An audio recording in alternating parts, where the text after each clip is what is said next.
Salams, you're watching the Daily Roundup, People's Dispatch's selection of some of the top stories from around the world. Let's first take a look at today's headlines.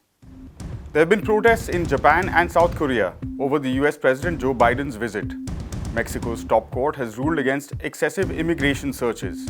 A senior Iranian Revolutionary Guards official has been assassinated in Tehran. And Australia swears in a new government. First up, close to 800 protesters staged demonstrations in Tokyo, Japan's capital, on Sunday, the 22nd of May, against US President Joe Biden's visit. Biden arrived in Tokyo on Sunday from South Korea to attend the US-Japan summit. He's also scheduled later to take part in the Quad summit. The Quad is a military and strategic alliance consisting of the US, Japan, Australia, and India. It's mainly aimed at containing China. Protesters have denounced this hardline posturing and warmongering against China.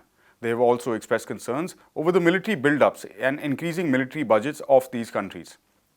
Sunday's protests in Tokyo's Shinjuku region were organized by a civil society and anti-war groups. Filipino anti-war groups in Japan reportedly also took part in the protests. The protests took place amid tight security, with about 18,000 police officers deployed by the Tokyo police. Earlier, Biden had faced similar protests during his time in South Korea. The protests were held on Friday in front of the Grand Seoul Hotel, where Biden was staying. Protesters railed against the ill effects of the US president's visit on the region. They noted that the visit will further escalate tensions in the Korean peninsula and increase the chances of war. Around 60 protesters were reported to be part of the protests in front of the hotel amid extremely heavy security deployment. Several other protests were also organized to denounce the visit. Around 200 protesters from a pro-Korean unification group, along with 200 others from a different group, staged protests on Saturday in front of the National Museum of Korea and the Korean War Memorial. Next up, Mexico's Supreme Court has ruled that the stop and search operations on buses and highways conducted by immigration authorities are racist and unconstitutional. The court ruled that the immigration agents cannot carry out such checks at points other than international transit points. In a statement on Thursday, the Supreme Court said that the immigration review procedure, as well as the law governing it, are illegal. It went on to say that the 2011 immigration reforms are unconstitutional as they are, I quote, contrary to the rights of free movement and transit within the national territory, as well as the right of equality and non-discrimination, end quote. The court said that the immigration authorities can only carry out ID checks at ports, airports, or land border crossings, and in limited situations. The court reportedly began looking into the issue after 3 indigenous Mexicans in the state of Chiapas filed a suit in amparo against the migration laws in the country. The 3 indigenous Mayan siblings, aged between 15 and 24 years, were stopped by immigration agents in 2015 while on a bus to central Mexico to find work. The agents accused them, one brother and 2 sisters, of being illegal immigrants from Guatemala, reportedly due to their physical features, skin color, clothes, and limited fluency in the Spanish language. They were illegally detained for 8 days, with the brother being brutally beaten and subjected to electric shock. The 3 siblings reportedly only escaped deportation because their older sister's boyfriend alerted human rights groups about their situation.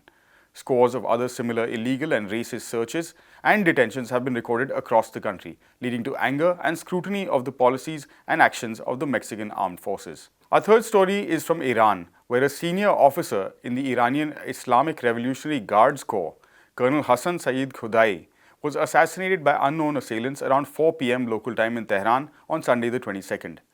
As per the reports, gunmen riding 2 motorcycles fired at Khudai when he was entering his house. Khudai was a colonel in the IRGC's Quds force and had led operations against ISIS in Syria. According to Iranian news reports, the alleged assailants have been arrested and an investigation is on to establish the real culprits behind the assassination. In a press conference on Monday, Iranian President Ibrahim Raisi condemned the killing. He blamed the hand of, I quote, global arrogance, end quote, a euphemism used by Iranians for the US and its allies in the region for the assassination. He claimed that he has no doubt that seeking revenge on the criminals for the blood of the great martyr is definite. Iranian Foreign Ministry also issued a statement on the subject on Sunday, claiming Khudai's assassination to be a terrorist attack. The IRGC also issued a statement claiming that Khudai was assassinated by counter-revolutionary elements in a terrorist attack.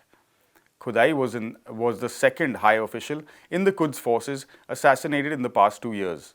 In January 2020, its commander, General Qasem Soleimani, was assassinated by the United States in a drone attack on Baghdad airport in Iraq.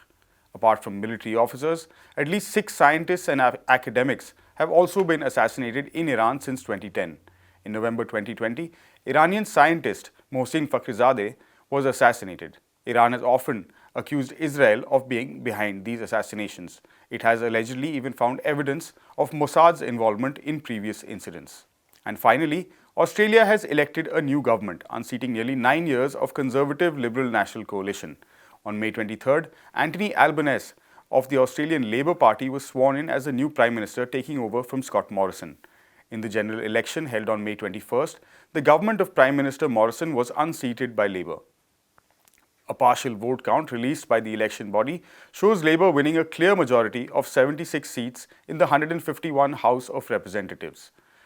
The Liberal National Coalition, which has led the country since 2013, lost 21 seats and came down to 56 seats. The Green Party emerged as the third largest party in terms of votes, winning nearly 12% of the votes and 2 more seats, taking its representation in the House to 3. The far-right One Nation Party, led by Senator Pauline Hanson, failed to win a single seat. Climate change and pandemic-era mismanagement under the Morrison government were key issues in the election debate, which helped in gains made by opposition groups. Workers' movements, especially in the movement by healthcare workers, Workers' movements, especially the movement by healthcare workers, have constantly highlighted the shoddy counter-pandemic policies of the Morrison government. The plight of frontline healthcare workers, particularly those in the aged care and allied health sectors who faced the brunt of the pandemic's impact, were damaging to the conservative former ruling bloc. The government's inaction in stemming corporate mining and delivering its net zero emissions promises, with allegations of ties to major mining houses, also impacted the election results. The new government has promised steeper cuts in emissions in the coming decade, with 43% cuts by 2030.